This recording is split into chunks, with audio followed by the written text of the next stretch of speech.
তো সেই content creator ভাইয়াটি এসব বলছেন। তো আমি তো খুবই ছোট মানুষ, ভাইয়া তো তরুণ, 61 বছরের তরুণ যুবক, তারুণ্যের অহংকার ট্রাকজিয়া। সেই ট্রাকজিয়া কি 2001 সালে কার সব্বার মধ্যে ঢুকে গিয়েছিল যে সে জানে না তখনও যে 2001 সালে বেহেশতের টিকিট বেচে বেচে তাদের জোটের অংশ হয়ে এই জামায়াত ইসলামী বাংলাদেশের পাওয়ারে বসছিল, রাজাকারের গাড়িতে বাংলাদেশের ফ্ল্যাগ উঠছিল। হ্যাঁ, আজকে ট্রাক দিয়ে কি বুঝাইতে চায় এসব দিয়ে? সে কি বুঝাইতে চায় যে বিএনপি খুব মুক্তিযুদ্ধের পক্ষের দল? তাইলে এই যে গত 16 মাস ধরে যে মুক্তিযুদ্ধের এত কিছু ধ্বংস করে দেওয়া হইলো, তখন বিএনপি কি করছিল? কি ছিঁড়ে আটি বাঁধছিল? হ্যাঁ, কোথায় ছিল বিএনপি? আজকে যে ট্রাকজিয়ার এই যে আপনি যে কন্টেন্ট ক্রিয়েটর নাম দিচ্ছেন, পারফেক্ট নাম দিচ্ছেন, এই কন্টেন্ট ক্রিয়েটর আজকে যে ভিডিও বার্তা দিচ্ছে, আজকের যে কন্টেন্ট, সে তো কন্টেন্টের মধ্যে অনেক কিছু বলছে। সেই কন্টেন্টের মধ্যে ইম্পর্টেন্ট হচ্ছে দুইটা ইস্যু। 71 সালে আপনাদের ভূমিকা জাতি দেখেছে এবং একটা বিশেষ দল নানান কিছু টিকিট বিক্রি করছে। উনি আরো একটি কথা বলেছেন যে জামায়াত ইসলাম যখন এই কথা প্রচার করে যে পরপর 4 বার না 5 বার আর কি দুর্নীতিতে প্রথম হলো বিএনপির আমলে, তখন এই তারেক জিয়া এই কথাটির এগেইনস্টে যে উনি বলেছেন যে ওই সময় তো সরকারের পার্ট আপনারাও ছিলেন। যে এটা একটু আপনাকে অ্যাড করে দিলাম আলোচনার সুবিধার্থে। আচ্ছা আচ্ছা, তাইলে তখন সে 2001 সালে মনে নাই যে এদের 71-এর ভূমিকা কি, এরা যে বেহেশতের টিকিট বেচতেছে, সেটা তো 2001 সালের কথা ভাই। এই যে আপনি যে বালেস্টার এই শাহরিয়ার কবিরের কথা বললেন, বালেস্টার কিন্তু তার ইন্টারভিউতে টিভিতে বলতেছিল 63 সালের পরে আসলো 1962 সাল। এটা তো ব্যাপারটা ওইরকম হয়ে গেল, 2025 সালের পরে আসলো 2001 সাল। মানে সিরিয়াসলি ব্যাপারটা এরকম হলো না? 2001 সালে অলরেডি জামায়াতে ইসলামী সারা বাংলাদেশে এটা নিউজ হয়েছে। তখনকার সব পত্রিকায় নিউজ আসছে যে জামায়াত ইসলামী বেহেশতের টিকিটের লোভ দেখায়, নামটা বলি, আমাদের দেলোয়ার হোসেন সাইদি, আল্লামা মাওলানা দেলোয়ার হোসেন সাইদি, সেই তো বলছে যে জামায়াত ইসলামে ভোট দিলে বেহেশতের টিকিট কিনবা তোমরা। এক একটা ভোট দিচ্ছে মানে বেহেশতের টিকিট কিনতেছো। আমি নিজে এইটার সাক্ষী। গেঞ্জিগুলা তখন মাটির লগে কথা কয়, বুঝছেন? গেঞ্জিগুলো এখনো আইসা আকাশ থেকে পড়তেছে। ও মাই গড, হোয়াট এন ক্রিয়েটর! মানে তারেক জিয়ার কন্টেন্ট দেখে ওরা মুগ্ধ বিমোহিত হয়ে যাচ্ছে। অথচ এই তারেক জিয়ার সাথেই তো পার্টনারশিপে সরকার গঠন করছিল তারা 2001 সালে। আজকে এসে কি সমস্যা হয়েছে? ভাগাভাগি কম পড়তেছে নাকি তারেক জিয়াকে?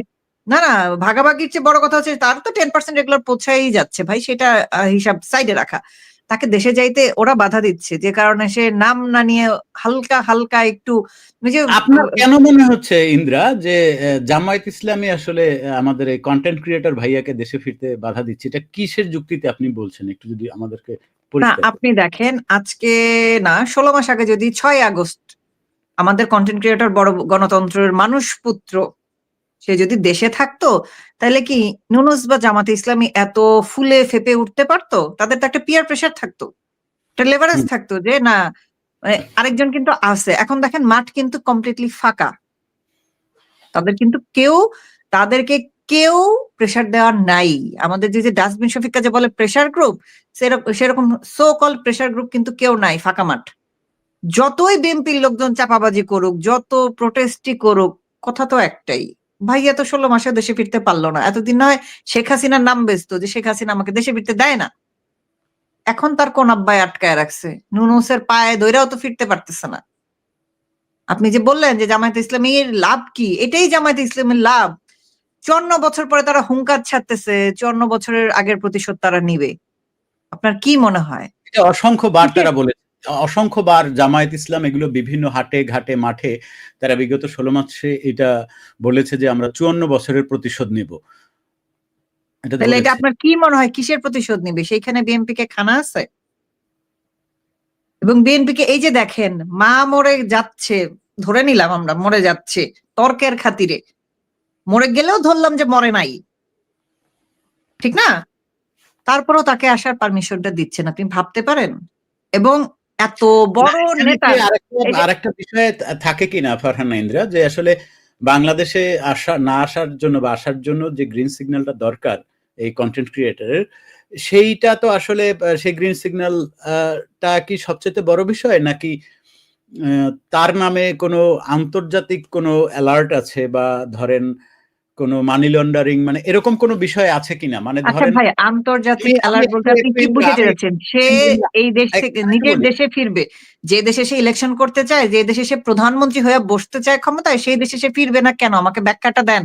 না ওইটাই আমি আপনাকে আরো একটু প্রিসাইজ করে দিতে চাচ্ছিলাম। সেটি হচ্ছে যেমন ধরেন আ বিএনপির তো আসলে বিএনপি সেকেন্ড লার্জেস্ট দল বাংলাদেশে, ভুল নাই এ কথায়।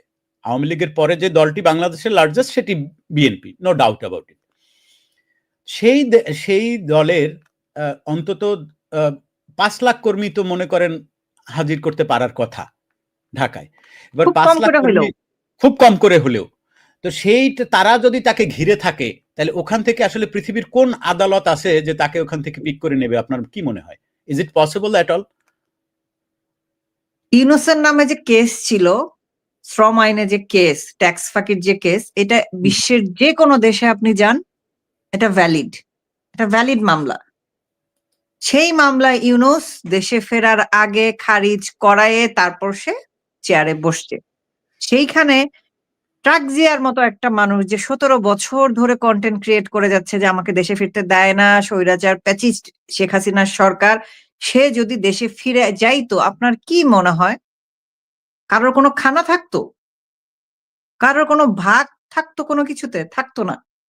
কিন্তু না, তাকে সেই আমার গ্রিন মনে হয় না এটা সিগন্যালটা সম্ভব। দেয়া হয় নাই। কারণ এত বড় একজন মানে উনি তো আসলে এই মুহূর্তে বিএনপির দণ্ডমুন্ডের কর্তা। তো তাকে আসলে এই মুহূর্তে আমরা ১৬ মাস আগের কথা বাদ দেই। আ ১৬ মাস আগে বাদ।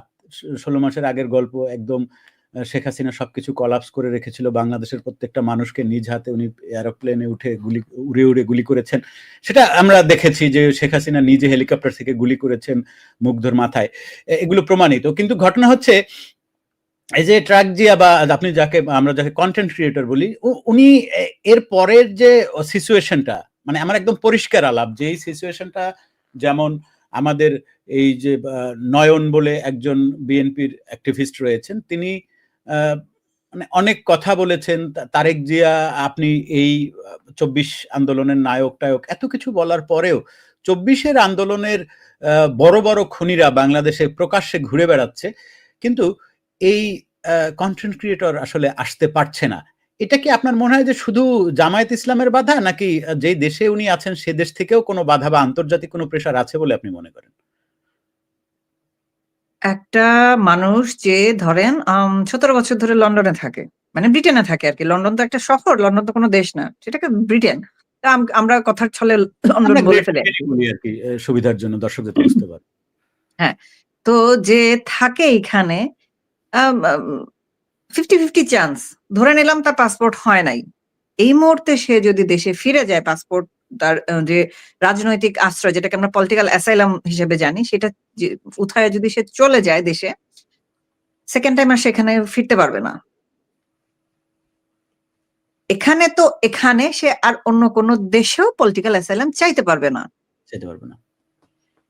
এবং আমাদের এই কনটেন্ট ক্রিয়েটর বড় গণতন্ত্রের মানুষপুত্র ভাইয়াটি আমেরিকাতে ব্ল্যাক লিস্টেড। সে আমেরিকাতে কোনদিন ঢুকতেও পারবে না। আচ্ছা। স্বনামে, স্বনামে কোনদিন এবং সব পরিচয়ে কোনদিন ঢুকতে পারবে না।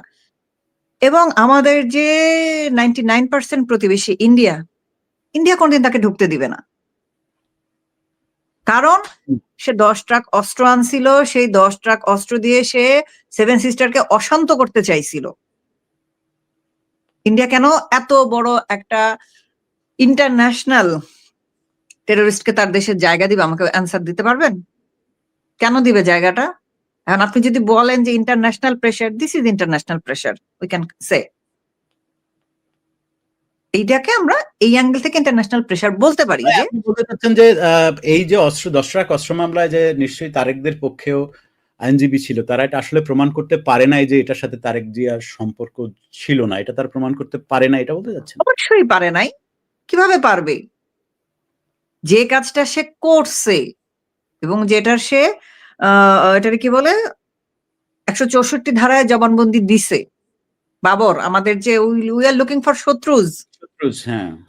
সে যে দিছে জবানবন্দি এটা তো হেয়ার মিথ্যা জেলও না। বলতে পারি আমরা। তার নাম হেয়ার জেলও ছিল একসময়। হ্যাঁ, হ্যাঁ, হেয়ার জেলও বলতে পারি এবং মানুষজন মানে খুব বেশি ফ্লেক্স নিচ্ছে, অনেক ফ্লেক্স নিচ্ছিল যে এই যে তারেক সরি বাবর বের হয়ে আসছে জেল থেকে, ইন্ডিয়ার এখন খবর আছে।